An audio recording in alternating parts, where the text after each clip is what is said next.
We're transformed by the renewing of our mind. The things that Jim Rohn says in there is renewing your mind, how you think.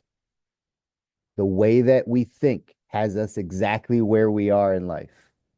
If you want to get to a different place in life, if you want to get to a different place in your health, if you want to get to a different place in your relationships, you want to get to a different place in your finances, you have to now change how you think about those things. And these are just reminders. I hope you took some things from there. I hope there were a couple things that you can grab out of the air and be like, that's something I probably need to pay attention to a little bit more. That's something I need to implement a little bit more because we're not just hearers of the word, right? We're doers of it. We're not just listening to these things. We now put this into practice and this becomes who you are. Remember, the goals that we set are not just about the goals. It's about who you have to become in the process of achieving the goals. You've heard me say it when I tell you guys, again, the life you're asking for, the reason why trials and tribulations and adversities come is because God is building the capacity in you to handle the life you're asking for. It's not just about the life you're asking for. It's about, are you the man or woman that can handle what you're asking for? So if you want to be a multimillionaire, if you want to be financially independent, are you the man or woman that can handle that, that can steward that? Do you have the capacity to understand what, like how you have to operate in order to be that? That's what this journey is. The journey is of growing, it's of becoming. It's not of acquiring, it's of becoming. And so I talked about this on Wednesday, right? Do you like who you're becoming? At your job, do you like the man or woman you are becoming? With your business, do you like the man or woman you are becoming? In your relationships, do you like the man or woman you are becoming? Not what you've been, not who you are, but who you're becoming, because that's the key. And that's what keeps you on the journey. Another thing I wrote down, your ability will grow. I can't even read my writing. Your ability will grow to meet your dreams. The end of the day, right? You have to continue to move your body, to move things, to head in a direction that you're headed towards the place that you want to go, and your ability catches up. Your ability starts to catch up. You don't get the ability and then get to the place. Like you're moving, you have dreams, you have goals. You say, this is what I'm clear about. Remember, where there's no vision, people perish, right? When you don't have clear outcome of what you're doing, where you're going, the man or woman you want to be, if your vision is very vague, if it's very simple, if it's just, well, I don't want to work at this job anymore, or I'd like to have a house. Like if it's very small, and not to say anything about those things, but like when you have a very small vision, it's hard to now create the ability you need inside of you in order to go off and get those things because you don't know what you're headed towards. But if you get crystal clear, if you take time to sit down, write down your goals, think about what it is you want to make happen, then understand, who must I become in order to achieve this? Who must I become in order to get to these things? If financially, you guys know I'm in the money business. So if you, financially you have some goals, if financially you want to be financially independent, have you ever been around people that are truly financially independent? Like if that's a goal, if you're like, I want to be a multimillionaire, I want to be financially, got it. Are you ever around those people so you can model how they are, like how they act, how they respond, how they walk? I was just teaching my daughter this because I learned this from a very successful guy. He was like, hey, notice something. Successful people always walk fast. Successful people never walk slow. It's just a thing, right? It's a small little thing that you can notice because just like Napoleon Hill said in Think and Grow Rich, find a millionaire, do as he does, you'll have what he has. Doesn't mean like specifically, it means find someone that's successful at what they do and practice those things and you'll get similar results. And so one of those little nuances is that like successful people always walk fast. If you ever get around very, very successful people, they never stroll. They never just walk slow. They always have something to get to, somewhere to move to. So I learned that, taught my daughter that. It's like, hey, Pick up the pace. Let's go. We walk fast. And those are little things. You want to get better in your relationship, in your marriage, get around someone that has had a successful marriage for 30 years and copy what they do. How does the husband speak about the wife? What does the wife do for the husband? Like, how do they operate? Because if I can copy that, I can get the same result. That's what this is about. You becoming the person that can handle all of these things. Make sure you're asking. We listened to Steve Harvey a week or so ago where he was like, you have not because you ask not. You have not because you ask not. What are you asking for? What are you asking God for? What are you asking the universe for? What are you asking of yourself? Like, what are you asking for?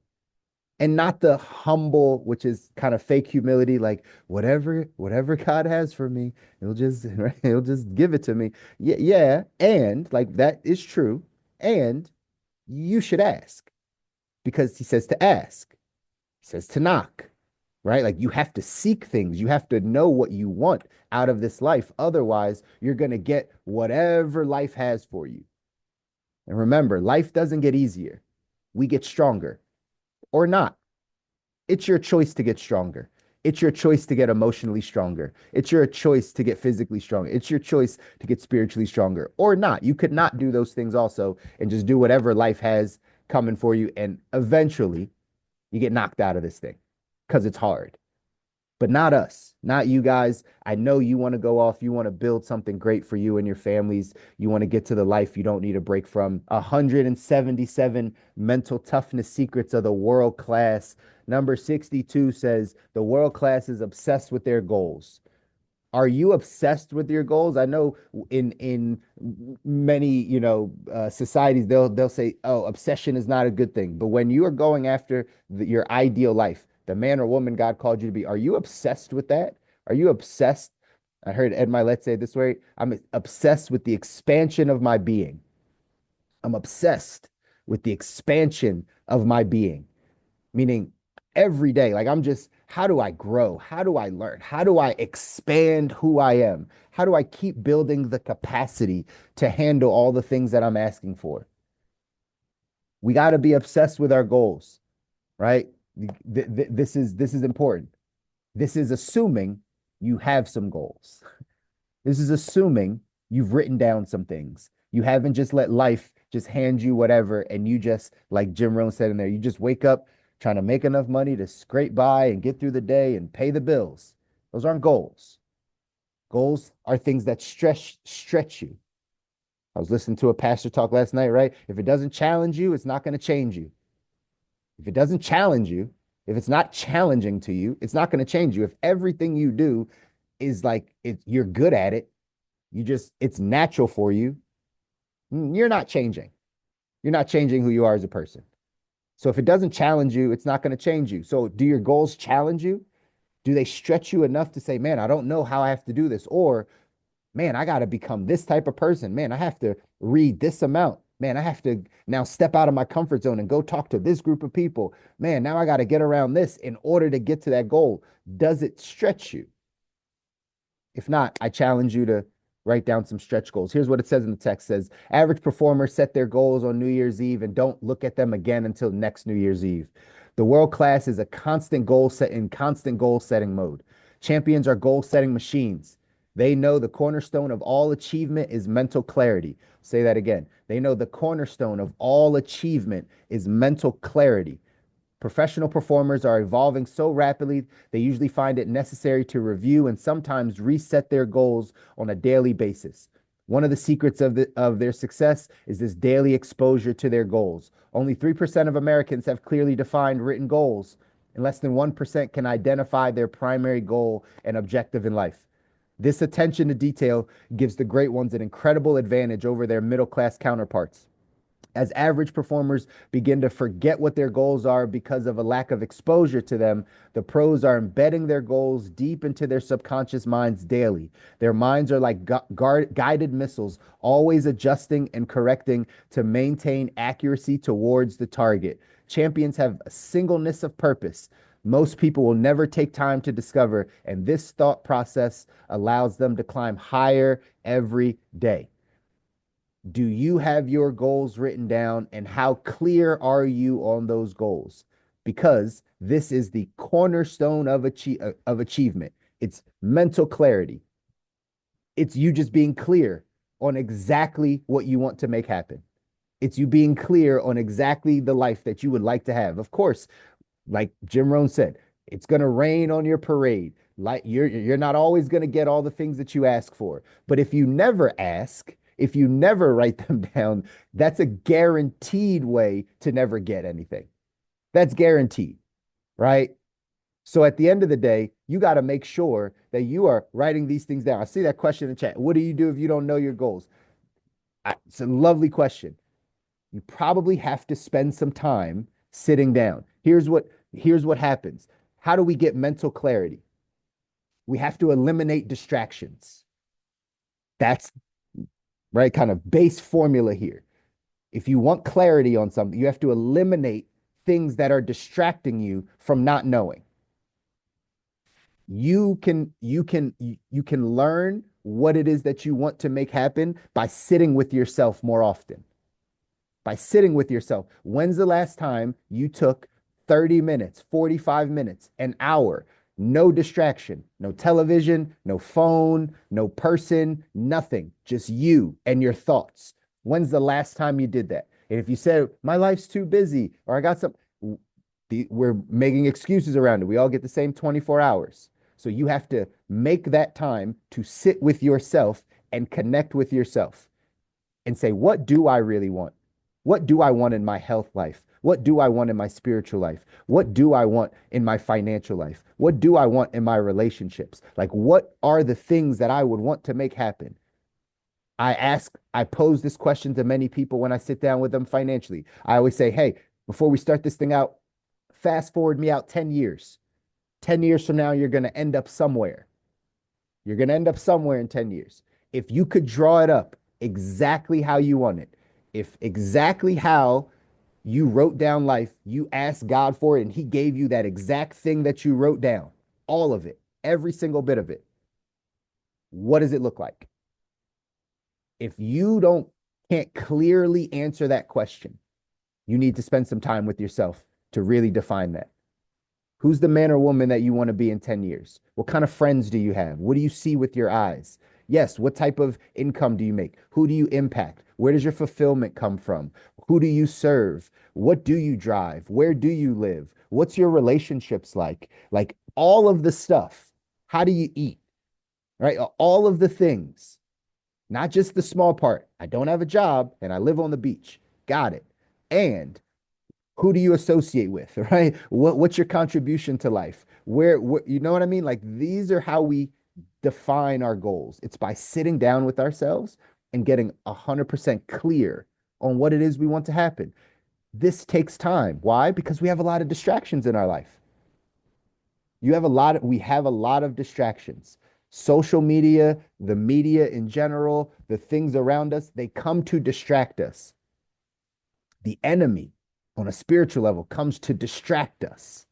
He takes us away from the path. But that's all we surround ourselves with in life. So maybe it's the people. Maybe the people you're around are distracting you. Maybe they're not talking about things that are helping you get to the man or woman you need to be. Maybe it's your environment. Maybe it's the places you choose to go. Maybe it's the things you choose to consume. Again, we become what we think and we become what we can consume.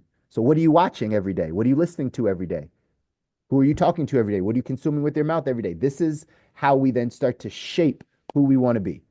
But you got to have this singleness of purpose. In Napoleon Hill's Think and Grow Rich, he says a definiteness of purpose. Like a single, hey, this is where we're headed. And along the path, absolutely, your goals are going to get changed. They're going to get maintained. You got to put some maintenance to it. You got to switch some things up. Some things we heard from Ed Milet. He said, right, you got to do some spring cleaning. Some goals that maybe you had 5 years ago, they don't fit you anymore. Those aren't the things you want. You're a different person. Now you might not want those same things, but you should still write it down. You should still tweak it. You should still figure out what is it that I'm going after.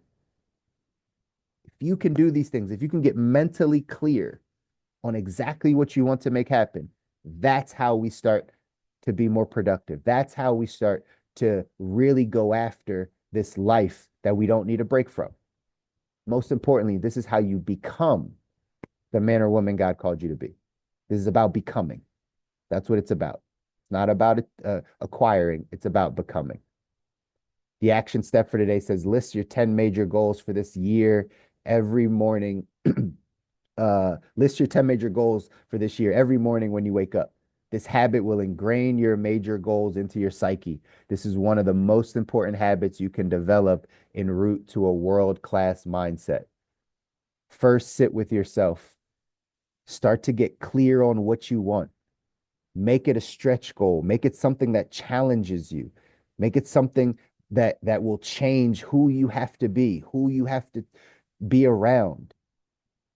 And then write it down and read it to yourself all the time.